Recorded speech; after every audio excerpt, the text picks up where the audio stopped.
কি রে, মরার মতো শুয়ে রয়েছি কেন? কি হয়েছে তোর? কিছু ভালো লিখছি না, কি করব? শুই রইস। তোর আমি কতবার কইছি নামাজ কালাম কর। সকালে নামাজ পড়েছি তুই?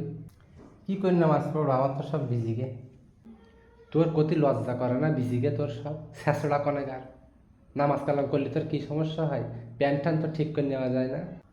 আমি আমার মতো পড়ব, তুই যা কেন চলতে সর সর তো সর। আমি আমার মতো পড়বা সর। আর নামাজ আমার মতো পড়বা।